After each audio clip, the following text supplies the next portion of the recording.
أعوذ بالله من الشيطان الرجيم. وإذ أخذ ربك من بني آدم من ظهورهم ذريتهم وأشهدهم على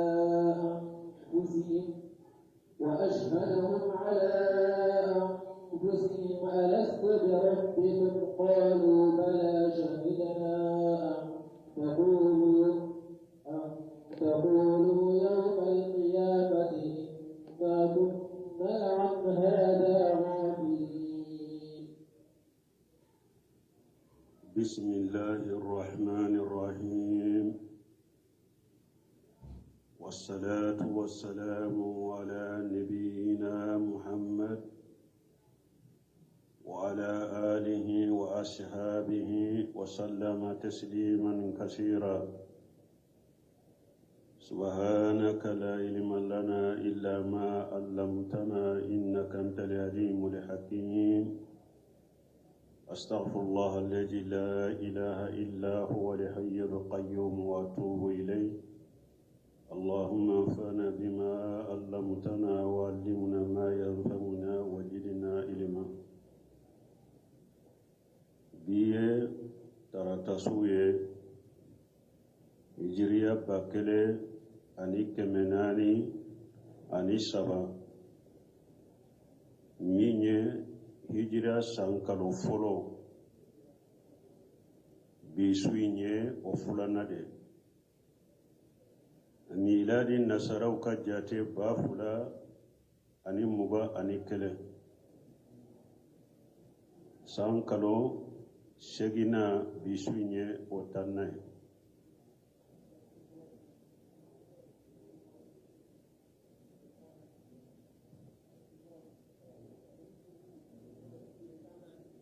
minye jul qada jate mimba ambolo afulana de suinye bi kera folo ye fulana nye suine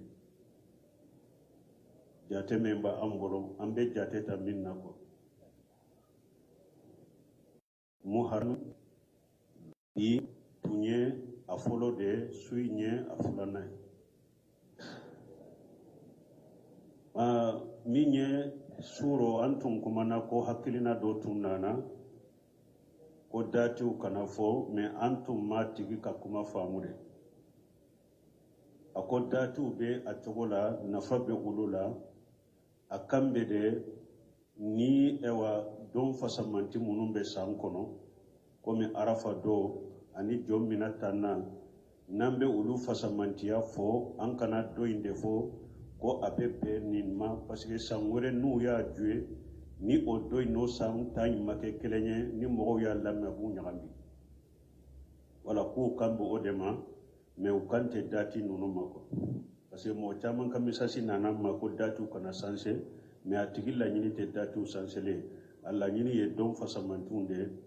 nambe kuma ulu fasamanta ka duran ka kumu ka me an kana fo apepe ni doima o famura anyo famu abolo. Donc ni nye silamaw ka sanyele may antum be hijriya bakele ani kemenani ani binani ani fula de la silamaw donna hijriya bakele ani kemenani ani sabakono ambe ala deli mi nye dusukun kalasi ani sini keneya ani abana ala bato chogonyuma ala ko nogoyanye akono ni aya min kalananka yughbiru ta'ala annahu istaghraja dhurriyyatu bani adama min aslabihim ni aya min kalananka la yankibariya ko aleye adama dewumbo nyogon ko kolola kuke nyogon nona bilaye dugu koloka ku seriya fana uyere kunka ko ale ala kelempeude kelenye foi kana bato kafara alaka ayubo nyogon ko kolola komi alaye hadama den ko nyogon nona bilaye togomi konni ayalla nyini ye ode wa iz akhadha rabbuka min bani adama min juhurihim a'udhu billahi minash shaitanir rajim wa iz akhadha rabbuka min bani adama min juhurihim ala ko cide ma wakati fo i ka mantow ye wakati min ne ala ye hadamadenw bɔ ɲɔgɔn na k'u bɔ ɲɔgɔn kɔkɔlɔ la wa shahadahum ala anfusihim ala ye hadamadenw seereya u yɛrɛ kun kan alistu birabbikum ko yala ne ala ne de tɛ a tigi ala ye wa nin kelen kan ka bato ni fɛn man ka bato ka fara n kan qalu bala hadamadenw yɛrɛ dancogo u ko ɔhɔn sahidina ala ko ale ye hadamadenw seereya nin na de k'a yira u la ko ale ala kelen pewu de jɛɲɔgɔn t'a la a y'o kɛ mun na an taqulu yawma alqiyamati pour hadamadenw kana taa fɔ qiyama do inna kunna an haja qafilina ala k'a fɔ e ala kelen pewu de kan ka bato an tun t'o dɔn o de y'a to diɲɛ kɔnɔ an mi kelen bato donc ala ye hadamadenw seereya u yɛrɛ kun kan pour nin kuma de kana taa sɔrɔ u bolo aya tɔ bɛ na أو تقولوا إنما أشرك آباؤنا من قبل وكنا ذرية من بعدهم أفتهلكنا بما فعل المبطلون أو تقولوا وبهدمدون كنتا فقيا مكنكا إنما أشرك آباؤنا من قبل أو فودي فلان فرائي ألكا أو نيه وكنا ذرية من بعدهم أو فني دون ده أننا ننفعو كفده وأن ينفعو سر منك أن يؤدك أفتهلكنا بما فعلنا يالا أنتك على إبن أو هلكي تيالي كلاو يمينك أو نينان تنتادو أو نانان تغروكو إبن أو هلكي نو ديوا وعلى يهوجا جو هذا مدون كجيا كنو buru lagare kanata nin kuma fula de fo folo ye munye hada madon kanata fo kiyama kene ka ko ala awun tunta do ko ekelen kanka botan tunto do kele o kana soro boro hoja joru ka puru kano fo lagara afula na ala ye hoja jo hada maden kelen kele ka puru kiyama kene ka ikanata fo ne yin fa de soro fulan ka fo yala ne fana tugura ko ala kana ne halaki nin fa ka barai fa min ye tiɲali kɛ almin min ye fulana fara e kan ale de kɛra tiɲɛlikɛla ye ne tugura o de kɔ kana ne halaki ni o tiɲɛlikɛla ka tugu ɲɔgɔnya ye donc hoja jɔra e fana kan pour i kana taa nin kuma fula fɔ kiyama kɛnɛ kan ni aya min filɛ nin ye dɔɔnikɛbagaw ka koma caman b'a la dɔw ko ala ye adamadenw bɔ adama kɔkɔlɔ na ko tuma min ala ye adama da ko a ye adama ko salo ko hada adama kini ana numa ko a bɛna den o den wolo diɲɛ kɔnɔ ko a bɛ bɔra u bɛ kɛ dugukolo kan komi dugumɛnɛ fitinin o fiman bɛ dugukolo kan komi dugumɛnɛ fitinin dɔw b'a kini na dɔw b'a numa na ko k'u to o alihala ko ala ko yala ne de taw tigi ala ye wa ko hadamaden bɛ kɛ u bɛ ko ko ala y'u sagi adama kokolo kɔnɔ ko o la qiyama ko ala bɛ taa hadamadenw ɲininka o de la k'a y'u bɔli min kɛ adama kokolo la k'u ɲininka u yɛrɛ ko an tigi ye e de donc ni min ye fulana fara ala kan ala bɛ taa hoja jɔ ka ni o ye mais bun kasiri ninnu ma sɔn nin kuma ma parce que nin kuma min nin ko min filɛ nin ye hadamaden si tɛ nin kalama janko lagara ala na taa i ɲininka a la o ko nin kuma sahalen tɛ a ko hadisa kɔni bɛ na ko ala ye adamadenw bɔ a kokolo la a fiman caman b'a kini na fiman caman b'a numa la ni min ye ko a y'a f'u ye k'u seereya u yɛrɛ kan ko o ma saha dɛ k'a fɔ ala y'u ɲininka k'u seereya u yɛrɛ kan ko o ma saha dɛ min a f'u ye alistum birabbikum k'o sahalen tɛ ko o ma saha donc aya yi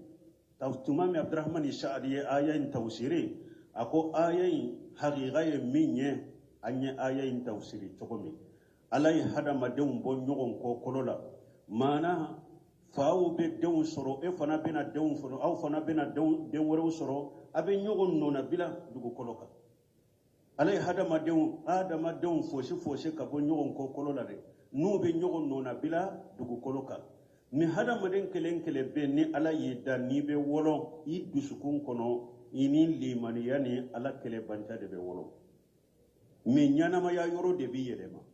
komi ciden bɛ n'o fɔ hadisa sahalen kɔnɔ i ka ɲanama yɔrɔ o de bɛ n'i yɛlɛma sinon hadamaden kelen kelen bɛ wɔlɔ i dusukun kɔnɔ donc i dancogo i ni diina haqiqa de bɛ wɔlɔ i ni ala ka kɛlɛbanja de bɛ wɔlɔ ɲanama yɔrɔ de bɛ i falen k'i sanse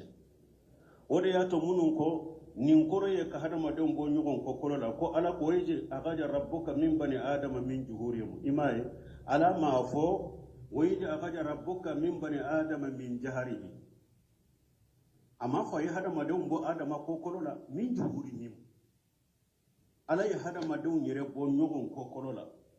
juriyatahum a m'a fɔ juriyatahu a ko juriyatahum hadamadenw denw washhadahum ako ala y'u seereya ala anfusihim alastu bi rabbikum qalu bala donc kata aya laban na aya ka faamu o cogo la k'a fɔ ala y'u bɔ adama kokolo de la ka u seereya yala ne de taw tigi ko ho a y'u sagi adama kokolo la o sahalen tɛ dɛ ala tɛ mɔgɔ si ɲininka o la k'a bɛ huja jɔ ka ni o ye kuma sahalen ye min ye hadamadenw de bɔra ɲɔgɔn kokolo la hadamaden kelen kelen bɛ wɔlɔ i ni diina ɲuman de bɛ wɔlɔ tuma bun kasira aya in tawsiriya ko ni aya be ko ni ala ko faqimu wajhaka lid-din hanifa ala ko iki yere tile diina ye diina min jengana kabo galon diina bema fitratallahi ala ka dancogo allati fatara an-nasa alaiha nin diina haqiqa de ala ka dancogo ye nabi hadamaden be da aka hadamaden ni ala yi da bi dan nin diina nyuman de ka la tabdila li khalqillahi لا منفل النفود المعنى لا تتبدلوا خلق الله أكنا على كدام في ميرما على يهذا ما دم ده دينا نيمان دكا أكنا على كدام في ميرما كوكا أغيرا يلما كوكا مشركو يه كوكا بيدا مغو يه كوكا على سوسرا أكنا أوكي لا تبدل لخلق الله لا جنيه نينده ما دم ده دينا نيمان دكا أكنا على كدام في ميرما كوبو دينا نيمان كوكا مشركو يه كوكا كافرو يه وفي صحيحين كيدين كو أنانا بغارين مسلم كنو أن أبي هريرة رضي الله عنه قال سمنا أبي هريرة ملك جيكابواما قال رسول الله صلى الله عليه وسلم أقول لك كيدين كو كسين نما بك كل مولود يولد ولا فطرة كيدين كو دمو دي نا أبي ولو دينا حقيقة وفي رواية أنانا ناتشوكو دولا على هذه الملة ciden ko denwo dembe wolo abe wolo nin dina haqiqa de ka fa abawahu abange baga fulasa yuwahidanihi ulude ba ke yahudiyai wa yunashiranihi ulude ba ke nasarai wa yumajisanihi ulude ba ke majusiyai denwo de na be wolo abe wolo dina nyuman de ka abange baga fula de ba ke yahudiyai ube ulude ba ke nasarai ulude ba ke majusiyai كما تنتج بهيمة جمعاء هل تحسون فيها من جدعاء أبيكم من بغم فلي با فلي سغا فلي نابا أدن ولو دني أكتلو دافلين دبنا يالا أو يبغى دن جمعي كو أتلو تغلين ولولا أنا أتلو دافلين دبنا بغن تغي يري دبي تلو انتغي كاكي تامنشي نالين أكتلو دافلين دبي ولو bagan tigi de be tilo intige ubale de be tilo infara awati den ko hada maden fana be o togo de hada maden kelen kele be wolo ibe wolo dina nyumande ka sansema min be do ila sayka dina kola ika bange baga fula de no yoye misali la ni edem undule yahudiya de ubi tarika denta kabila yahudiya kalandela na kera yahudiya jonya ke yahudiya ede yake yahudiya ni yi ka dendo nasara kalana akera nasara ede yake nasara ni yi dendo majusiya kalande la kera majusiya ede yake majusiya sino den niya takado anyana manya yorola dina nyuman debe tawhid debe abe tawhidin deta wa fi sahih muslim anana muslimu kono ani iyad ibn himar qala rasulullah sallallahu alaihi wasallam kari samina iyad ibn himar ma kola ka cidon ko kisini nema baka yaqulu Allah ko ala bafo inni khalaqtu ibadi hunafa ala kunne alayin ka jonda ku bila dina haqiqa de ka ku jenge ka bo galon dinan bema faja'atuhum shayatin shaytanu de nanuma fajtalatuhum an dinihum ayu taloku ka dinaka wa harramati alaihim ma ahalalitu lahum ne alaye milla daga ka jonye aya haramu ya kubolo donc nanya ni hadisa fula fara nyogon ka hada madem be wolo dina nyuman de ka bange baga fula de bi sanse ubi ikanyana ma ya yoro fula na ni shetane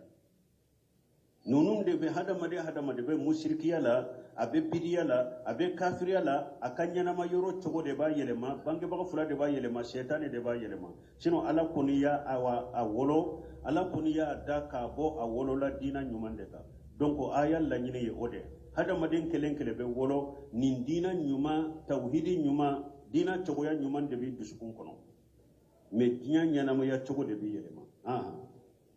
وكذلك نفصل الآيات ولعلهم يرجعون وكذلك على فلكن آية فرنفنشية تقومي نفصل الآيات نعلى بينك آية فرنفنشية ننشقو كلندرا ولعلهم يرجعون أني أدولا نكي سببه هذا بنو نشاكي كتا علما واتل عليهم نبأ الذي آتيناه آياتنا فانسلخ منها فأتبعه الشيطان فكان من الغاوين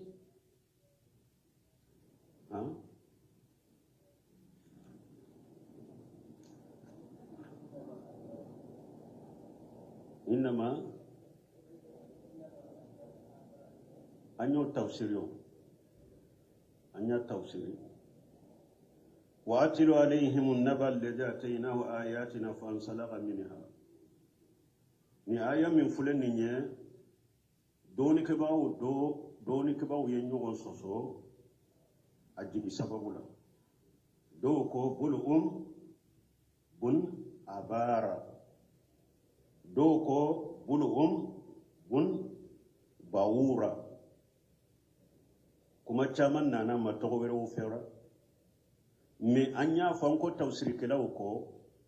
ni aya min ni tawsiri fula fora la don ye tawsiri aya njigi sababu ke fen kere doye do ko ayi aya njigi sababu be aya digna min kam mogo bo chogola abo o bedeta donc ambe aya in tawsiri gorobali dera kateme kere yalika parce que ne aya in tawsiri gorobali la min kere ya o be do akono mais ni aya in tawsiri fen kere la to tise ka do kono donc aya in be doni ke baga jugu bedeta mogo ni ala ye doni de dama ama bara keni aka doni make sababu ka bajiyama ale kara jinya kanu baga de ama bara keni aka doni ye fo kata jinya wuli ni aya ba tigita wodi ato ibn ghaymu ko ako doni ke baga jugu ala ya misaliya danfen jugu fula de la qur'ana kono doni ke baga jugu ala ya misaliya danfen jugu fula la qur'ana kono folo ulu mogo mi doni ba bolo ate bara kene aka doni akera doni ke baga jinya kanu baga fana ye ala ya misaliya ani ulu bede kelenya fulana doni ke baga mi doni ba bolo ate bara kena ye aya wurila ya ala ya misaliya fali مثل الذين حملوا التوراة ثم لم يحملوها كمثل حمار يحمل أسفارا alakum mogo munu tawreta diruma me uma bara ke ni tawreta ye akum misaliya be komi fali ni ye kitabu doni ta ka da fali koka doni fulaka me kitabu nafa de bala me ale ta do ale be min do doni min baka awa doni ke baka jugu bolo chugo de la doni min fula bolo fen nafa lende do mais tant qu'ale ma baara kɛ n'a ye a kɛra diɲɛ kanubaga ye lahara ale ka dɔɔni bɛ k'a ka dɔɔni de donc dɔɔni kɛbaga jugu i misaliyara danfɛn jugu fura la wulu ani fali ni yɔrɔ la ala ko watilu alayhim naba alladhi ataynahu ayatina a ko mɔgɔ ka kibariya kala i ka mantonw kan mɔgɔ min ni ala ye n ka ayaw dɔɔni ɲa a d'a ma ɲa la dɔɔniya ka dɔɔni d'a ma fansalaka minha a yɛrɛ fosira ka bɔ ka baara kɛ ni dɔɔni ɲɛ a fosira ka bɔ o kɔnɔ komi n'i ka doloki b'i kan na n'i b'a fosi ka bɔ i yɛrɛ la cogo min a fosira ka bɔ dɔɔni in ka adabu kɔnɔ a fosira ka baara kɛ ni dɔɔni ye a fosira ka bɔ o kɔnɔ komi ni doloki b'i kan na n'i b'a fosi ka bɔ i kan na cogo min fa atibahu shaitan tuma min a fosira ka bɔ dɔɔni in na a ma baara kɛ ni dɔɔni in ye a ma adabu ni dɔɔni in ye shaitani fana tugura kɔ parce que n'i ye ala bila i ma dɔɔni kɛ ni i ma baara kɛ n'i ka dɔɔni i m'i ba diɲɛ la i ye diɲɛ kanu ni dɔɔni kɛba kɛra o cogo la shaitani bɛ tugu i kɔ n'i ye baara kɛ ni dɔɔni ye de shaitani bɛ s'i ɲɛ a bɛ mabɔ i la tant que hadamadenya siranya bɛ yen limaniya bɛ yen alabato bɛ yen jikiriw bɛ fɔ ala y'i ɲamarani min ye o bɛ kɛ a y'i bali min na o bɛ to yen o bɛ shaitani mabɔ hadamaden ma de mais n'i ma baara kɛ n'i ka dɔɔni ye dɔrɔn shaitani bɛ tugu i kɔ tuma min a ma baara kɛ ni a ka dɔɔni ye shaitani tugura a kɔ fakana minal qawina a kɛra mɔgɔ filibanti ye a kɛra mɔgɔ ye mɔgɔ min ye danfɛmɔgɔ ye mɔgɔ min ye mɔgɔ filibanti ye ولو شئنا لرفعناه بها ولكنه أخلد إلى الأرض واتبع هواه فمثله كمثل الكلب إن تحمل عليه يلهث أو تتركه يلهث ذلك مثل القوم الذين كذبوا بآياتنا فاقصص القصص لعلهم يتفكرون ولو شئنا ala ko n'a tun diyara ni ala ye larafanahu biha n tun bɛ a kɔrɔta ni dɔɔni min dira a ma n tun b'a kɔrɔta ni dɔɔni sababu ye parce que n'i ye baara kɛ ni dɔɔni ye de a b'i kɔrɔta de yarifa illahu alladhina amanu minkum walladhina utul ilma darajat mɔgɔ mɔgɔ kɛra mumini ye i ye baara kɛ n'i ka dɔɔni ye ala b'i kɔrɔta de n'i ye baara kɛ ni dɔɔni ye a b'i kɔrɔta de o de y'a to ala ko n'a tun diyara ni ala ye n tun bɛ a kɔrɔta ni dɔɔni ye parce que a tun bɛ baara kɛ n'a ye a bɛ adabu n'a ye a bɛ kɔrɔta ni dɔɔni ye walakinnahu mais ale yɛrɛ aghilada ila al-ardi maana mala ila al-ardi maana milela ka taa diɲɛ ma al-ardi kɔrɔ ye diɲɛ de ale yɛrɛ milela ka taa diɲɛ ma a ye diɲɛ kanu wattaba hawahu a tugura nin dungo kɔ a ye diɲɛ kanu a tugura a nin dungo kɔ awa nin dɔɔni kɛbaga sugu dɔɔni kɛbaga ye diɲɛ kanu i tugura a tugura nin dungo kɔ waajuli t'a tigi t'a ɲɛ a y'i kɔnɔnajɛ k'a ye a y'a bilasira o a y'a waajo tant que diɲɛ kanu min b'a dusukun kɔnɔ dɛ ani nin dungo bato min b'a bolo waajuli si t'a sanfɛ a tigi bɛ kɛ komi cogo a bɛ kɛ komi cogo di sisan fa masaluhu ka masalil kalbi nin dɔɔni kɛbaga jugu a bɛ kɛ komi wulu de in tahmil alayhi yalhas ulu fule ale ka laada de ye wagati bɛɛ nɛn bɛ kɛnɛma de a b'a nɛn bɔ de e ye kabakuru ta kama i ye bere ta kama ulu nɛn bɔlen de don aw tatrukuhu yalhas ewa hali n'i ma kabakuru ta ulu kama e ma bere ta kama ulu kɔni nɛn bɔlen de don wagati bɛɛ nin kuma kɔrɔ ye mun ye dɔɔni kɛbaga jugu i y'a waaju i m'a waaju a bɛɛ de ye kelen ye a bolo a bɛ komi wulu nɛn bɔlen don wagati bɛɛ a nɛn bɔlen don e ye bere ta kama wulu kɔni taa cogo de nɛn bɔlen e ma bere ta kama wulu kɔni taa cogo de a nɛn bɔlen de don wagati bɛɛ ɛwa nin dɔɔni kɛbaga jugu b'o cogo de la i y'a waaju o i m'a waaju ye tant que diɲɛ kanu min bɛ dusukun kɔnɔ a bɛ nin dungo min na a tɛ sanse dɛ zalika masalul qawmi alladhina kadzabu bi ayatina bon ala ko nin dɔɔni kɛbaga jugu in kɛra cogo min dɛ mɔgɔ minnu fana kafira ni ala ka ayaw ye olu fana bɛ o cogo kelen de la waajuli tɛ olu fana nafa dɛ nin doni ke baga jugu kera komi wulu cogo mi de mogo munun fana kafirani ala ka ayaw ye o fana b'o cogo kelen de la fa aqsusul qasasa ala ko ciden ma kisaw kala i ka mogow ye i ka mantonw ye la'allahum yatafakkaruna a dola una miiri una taasi una sagu ko tuma min abdurahmani saadi ye nin aya fana tafsiri a ko nin aya ya a yiranna kalla kanu doni min b'an bolo an ka baara kɛ n'a ye a yalla su ka t'o ma doni min b'i bolo adabu n'i ka doni ye i ka baara kɛ n'i ka doni ye parce que ni mɔgɔ min ye baara kɛ n'i ka doni ye ala bɛ barika don i ka doni la a b'i ka doni sabati i bolo a b'i kɔrɔta ni doni in ye aya yan bagabaga fana hadamaden doni min b'i bolo baara baliya n'i ka doni ye aya in ye an bagabaga o fana la parce que mɔgɔ mɔgɔ kɛra dɔnikɛbaga e ye min dɔn i ma baara kɛ n'a ye a bɛ min lasi ma majigi de don a b'i majigi de ka kunko de lasi ma doni de b'i kan o bɛ kɛ sababu ye fana doni fana barika bɛ bɔ o de y'a to ahmad ibn hanbali ko al ilmu yahtafu bil amal a ko hadamaden ni doni b'i bolo a bɛ baara de wɛrɛ fa in adhabahu astaqarra wa illa ritahala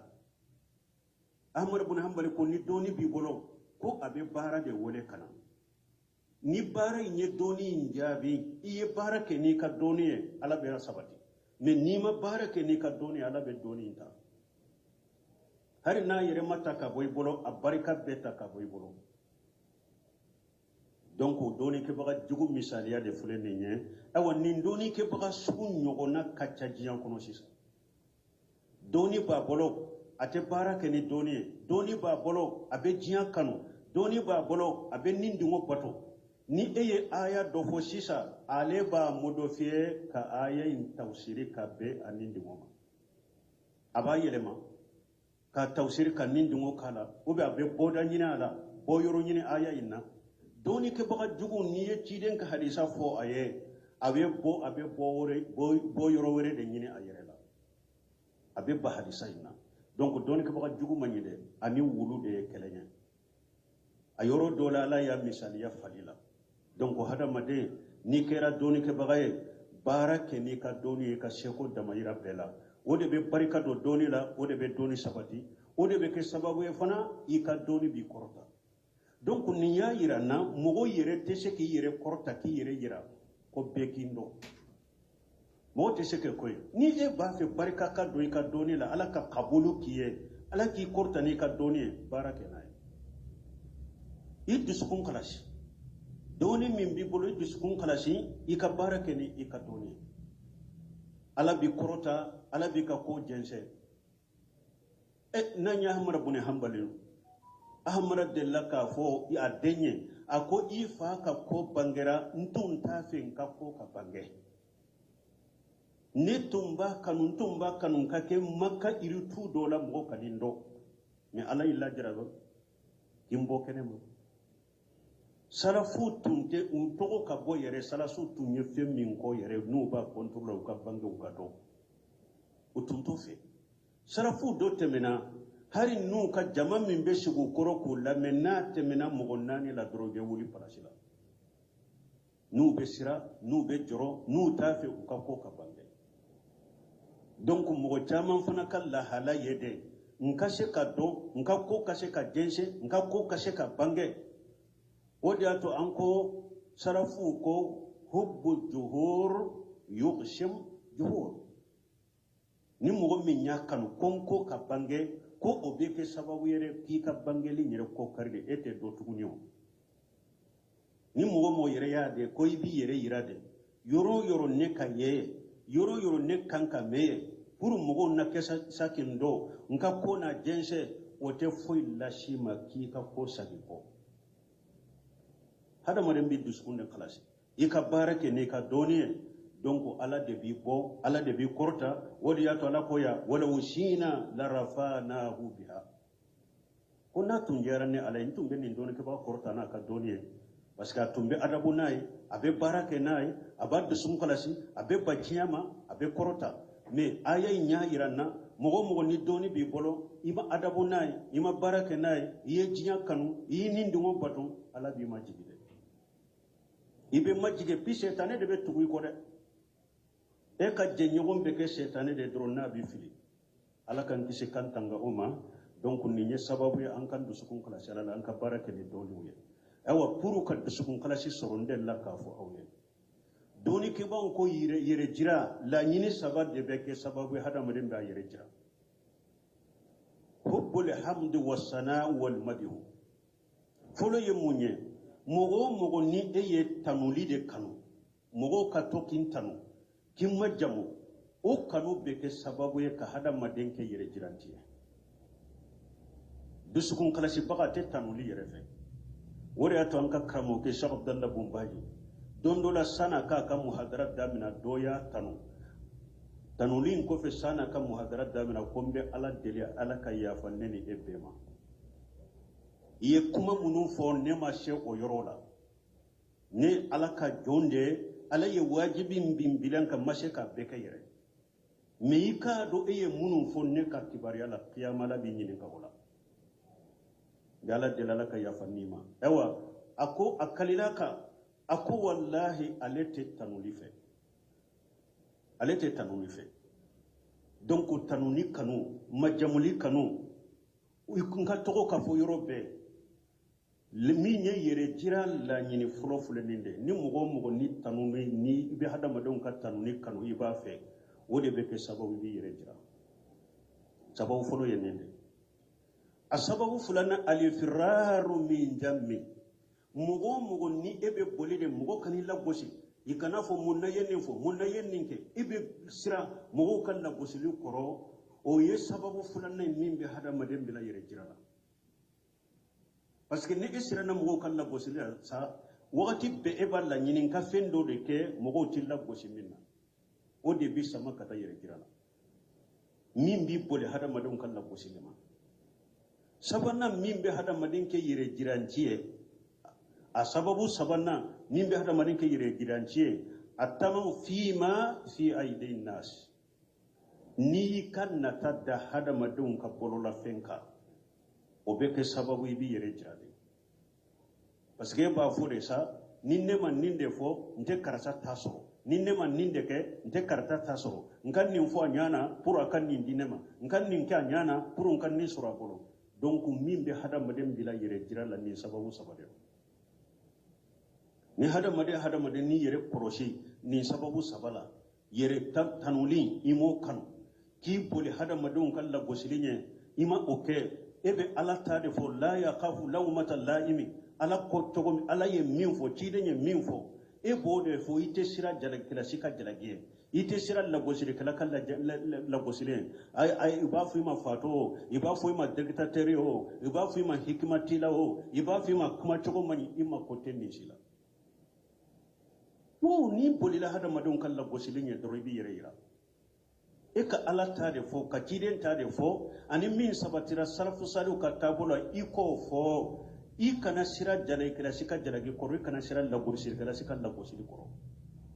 ni e ko ibe boli mogo kan lagosili nye doro ni ko ibe boli mogo kan jalagi nye doro bi yere jira ni ko ibe natadda hada madon ka bolla fen ka doro bi yere jira ni ye jiya kanu doro bi yere jira nko odi yato ciden ko majibani jayani ursila fi jaribatil qanam bi afsada laha min hirsil mar'i ala limali wa sarfi lidinihi turmiji kono ciden ko suruku kungoto fula new yu ci kataba werema jib nanko anka fu ata atogoma kungo kolo uluni de do mimbe bamina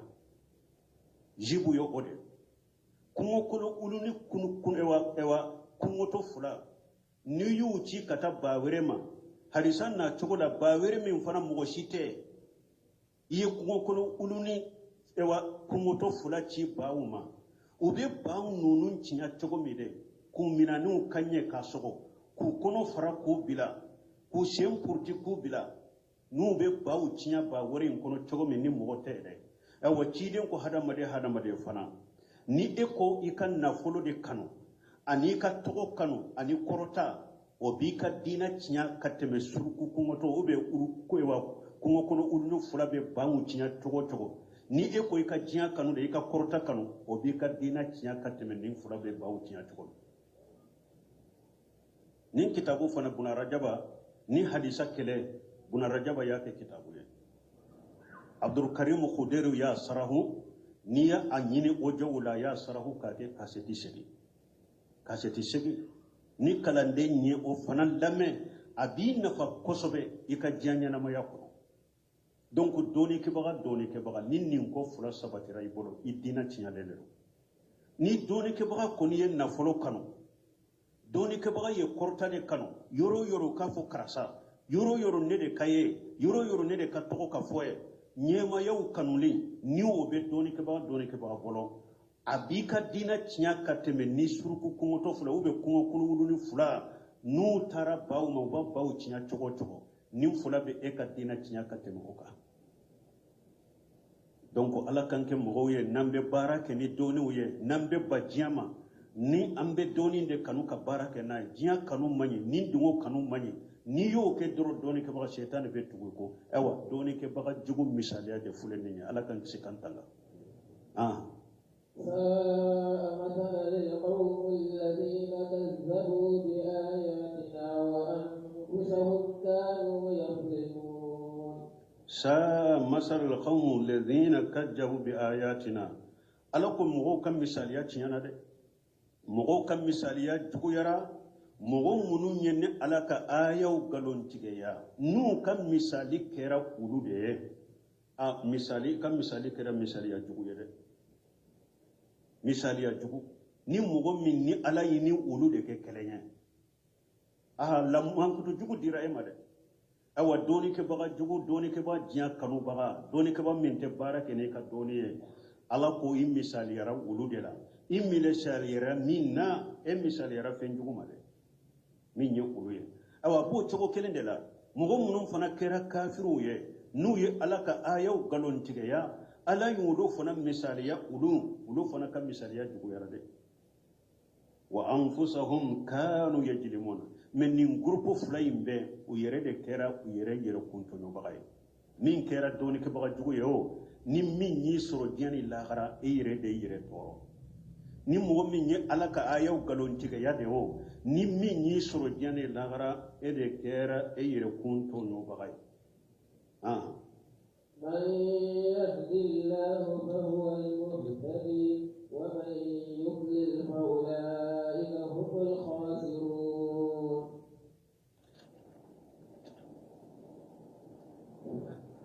من يهد الله ni hadisa bunkar sire ni aya ya hadisa min natama sa masal alqawm alladhina kajaw bi ayatina ako annana hadisa sahalen kono bukhari kono dondola ciden ko laysa lana masalu su ako mankutu jugute antaye